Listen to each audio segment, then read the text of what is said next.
Hello दोस्तों, कैसे हैं आप सब। मेरा नाम है अभिषेक और आज की इस वीडियो में हम लोग बात करने वाले हैं लैक्रिमल अपैरेटस की। मेरे चैनल में जो वीडियो आती हैं वो ऑप्टोमेट्री से रिलेटेड आती हैं, आई से रिलेटेड भी आप बोल सकते हैं। जितनी भी वीडियोस हैं मेरे चैनल में वो सारी ऑप्टोमेट्री से रिलेटेड हैं। और अगर आपको ऑप्टोमेट्री से रिलेटेड बहुत सारी जानकारी चाहिए हो या कई सारे टॉपिक्स में अगर आपको वीडियो देखनी है तो आप मेरे चैनल की प्लेलिस्ट में आप जा सकते हैं। वहाँ पे कई सारी वीडियोस मैंने पहले से ऑलरेडी बना रखी हैं। तो अब हम बात करते हैं आज की वीडियो की। तो चलिए फटाफट से शुरू करते हैं।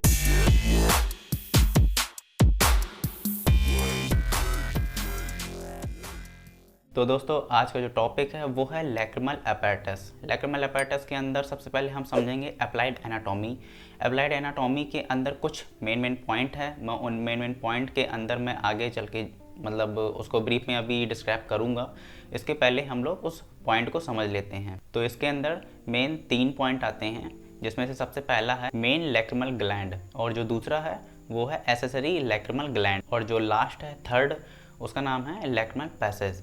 इसके अंदर पंक्टा हो गया, सैक हो गया, कैनालिकुलाई हो गया, नासोलैक्रिमल डक्ट हो गया, ये सारी चीज़ों को हम आगे चल के समझेंगे। एक एक पॉइंट को हम लोग पकड़ेंगे, उसके बाद हम लोग उस चीज़ को समझते चले जाएंगे। तो सबसे पहले हम लोग बात करते हैं मेन लैक्रिमल ग्लैंड की। It consist of upper orbital part and lower palpebral part. इसमें 2 पॉइंट है, ऑर्बिटल पार्ट का और पैल्पेब्रल पार्ट का।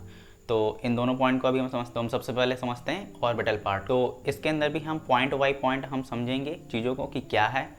तो सबसे पहला पॉइंट है ऑर्बिटल पार्ट जो होता है वो बाकी सभी जितने भी पार्ट होते हैं उन सबसे बड़ा होता है। सेकंड है इसका जो साइज एंड शेप होता है एक छोटे से एलमंड शेप के बराबर होता है। थर्ड पॉइंट है ये सिचुएटेड होता है फोसा ऑफ लैक्रिमल ग्लैंड के outer part of orbital plate के फ्रंटल बोन में होता है। इसके 2 सरफेस होते हैं, एक सुपीरियर होता है और दूसरा इंफीरियर होता है। जो सुपीरियर होता है वो कॉन्वेक्स शेप का होता है और फ्रंटल बोन के टच में होता है, एंड जो इंफीरियर है वो कॉनकेव की तरह होता है और ये लेविएटर पैल्पेब्रल सुपीरियर मसल्स में होता है। अब हम सेकंड पार्ट की बात करते हैं जिसका नाम है पैल्पेब्रल पार्ट। ये स्मॉल होता है। It is situated upon the duct of orbital part, वो भी कहाँ पर, LPS मसल्स में, जिसका फुल फॉर्म होता है लेविएटर पैल्पेब्रल सुपीरियोसिस। तो अब हम बात करते हैं एसेसरी लैक्रिमल ग्लैंड की। तो जो सबसे पहली ग्लैंड है उसका नाम है ग्लैंड ऑफ क्राउस। तो सबसे पहला पॉइंट है कि ये एक माइक्रोस्कोपिक ग्लैंड है जो फॉर्निक्स और एज ऑफ टार्सस के बीच में होता है। सेकंड पॉइंट है ये 42 अपर फॉर्निक्स में होते हैं और 6 to 8 अराउंड लोअर फॉर्निक्स में होते हैं। जो हमारी सेकंड ग्लैंड है उसका नाम है ग्लैंड्स ऑफ वॉल्फ्रिंग। इसका upper border superior tarsus plate के पास और lower border inferior tarsus plate के पास होता है। तो अब हम बात करते हैं लैक्रिमल पैसेज की। तो इसके अंदर जो सबसे पहला पॉइंट है वो है लैक्रिमल पंक्टा।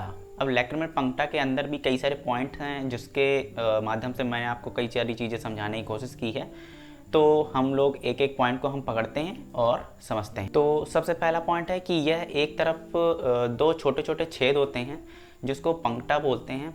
अगर आपने कभी ध्यान से नोटिस किया हो कि जो हमारा आइस के जो कोने में मतलब जो फॉर्निक्स होता है, मिडिल फॉर्निक्स, तो यहाँ पे अगर आप इसको ऐसे करके देखेंगे तो यहाँ पे आपको एक नीचे छोटा सा होल दिखेगा और एक छोटा सा होल ऊपर की तरफ दिखेगा। ये आपको दोनों तरफ दिखेंगे, इधर साइड भी एक नीचे एक ऊपर, जिसको सुपीरियर और इन्फीरियर बोलते हैं, और इधर साइड भी एक सुपीरियर होता है एक इन्फीरियर होता है। यानी कहने का मतलब ये है कि आपको एक तरफ 2 छोटे छोटे होल दिखते हैं जिसको पंक्टा बोलते हैं। सेकंड पॉइंट है ये राउंड एंड ओवल होते हैं जो कि अपर एंड लोअर लिड में इनकी ओपनिंग होती है। अगला पॉइंट है ये जो होल होते हैं यानी कि जो पंक्टा होता है ये हमारे जो टीयर फिल्म्स होती हैं। टीयर फिल्म्स का मतलब समझे, मतलब कि जो हमारे आंसू बनते हैं आँखों में उसको आगे बढ़ाने का काम करती है।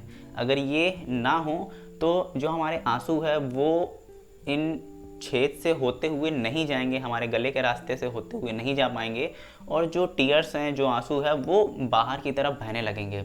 कई बार आपने ऐसे पेशेंट देखे होंगे जिन्होंने बोला होगा कि भाई हमारी आंखों से हमेशा पानी बहता रहता है, हमें हमेशा आंसू निकलते रहते हैं। या गांव देहात में भी आपने सुना होगा कि ढरका बहता रहता है। मैंने कई जगह मैंने कैंप लगा चुका हूँ तो मैं जानता हूँ इन सब वर्ड को। तो मैंने कई बार ऐसा सुना है कि लोग बोलते हैं कि ढरका बह रहा है, आंसू गिर रहे हैं, पानी बह रहा है, और भी कई अलग अलग वर्ड से लोग बोलते हैं।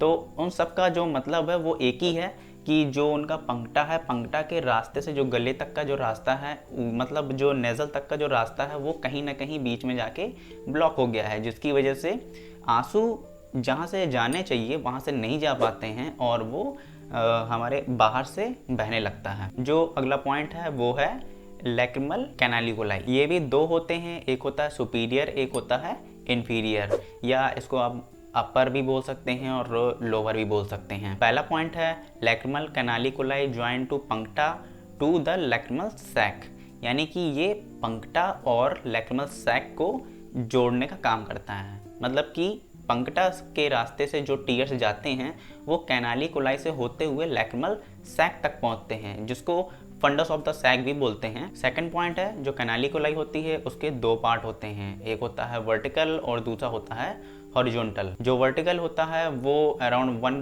to 2 mm का होता है और जो हॉरिजॉन्टल होता है वो 6 to 8 mm का होता है। जो हमारा अगला पॉइंट है वो है लैक्रिमल सैक। इसको lacrimal fundus of the sac भी बोलते हैं, जैसे कि मैंने अभी पहले बताया है। इसकी 12 to 15 mm लेंथ होती है, 5 to 6 mm ब्रेड्थ होती है। इसके 3 पार्ट होते हैं। सबसे पहला जो पार्ट होता है उसका नाम है fundus, portion above the opening of the canaliculi. दूसरा है बॉडी, जिसको मिडल पार्ट भी बोलते हैं, एंड तीसरा है lower small part which is narrow and continuous with the nasolacrimal duct. अगला जो आता है उसका नाम है नेसोलैक्रिमल डक्ट, जिसको NLD भी बोलते हैं शॉर्ट फॉर्म में। इसमें पहला पॉइंट है कि ये सैक से नेक तक होता है और नेक में inferior meatus of the nose तक होता है। अगला पॉइंट है इसकी जो लेंथ होती है वो 15 to 18 mm अराउंड ऐसी कुछ 15 to 18 mm होती है। अब हम बात करते हैं इसके blood supply and nerve supply की। तो सबसे पहले बात करते हैं इसको ब्लड सप्लाई कहाँ से मिलती है। Main lacrimal gland is supplied by lacrimal arteries which is a branch of ophthalmic arteries, और जो नर्व सप्लाई है वो 5th सेंसरी नर्व्स इसको सप्लाई करती है, जिसका नाम है ट्राइजेमिनल नर्व। आपने जो क्रेनियल नर्व के नाम सुने होंगे, 12 क्रेनियल नर्व होती है, उसमें जो 5th क्रेनियल नर्व होती है वो ट्राइजेमिनल होती है, जो कि इसको सप्लाई करती है। तो दोस्तों आज की वीडियो यहीं तक थी। आज की वीडियो में हमने समझा कि लैक्रिमल अपैरेटस क्या होता है और इसके अंदर क्या क्या आता है। कई सारे ग्लैंड से भी आती हैं, जिसको हमने ब्रीफ में समझ लिया है। तो दोस्तों अगर आपको मेरी वीडियो थोड़ी सी भी अच्छी लगी हो तो इसको प्लीज़ लाइक ज़रूर करिएगा, और अगर आप इस चैनल में नए हैं तो इसको सब्सक्राइब ज़रूर कर लीजिएगा, क्योंकि मैं अपने चैनल में ऑप्टोमेट्री से रिलेटेड या कह सकते हैं आई से रिलेटेड मैं कई सारी वीडियोस लाता रहता हूं, कई सारे टॉपिक्स को कवर करता रहता हूं और आगे भी लाता रहूँगा। इसलिए जल्दी से इस वीडियो को लाइक कर दीजिए और चैनल को सब्सक्राइब कर दीजिए। मैं मिलता हूँ अपनी अगली वीडियो में, तब तक के लिए थैंक्स फॉर द वॉचिंग।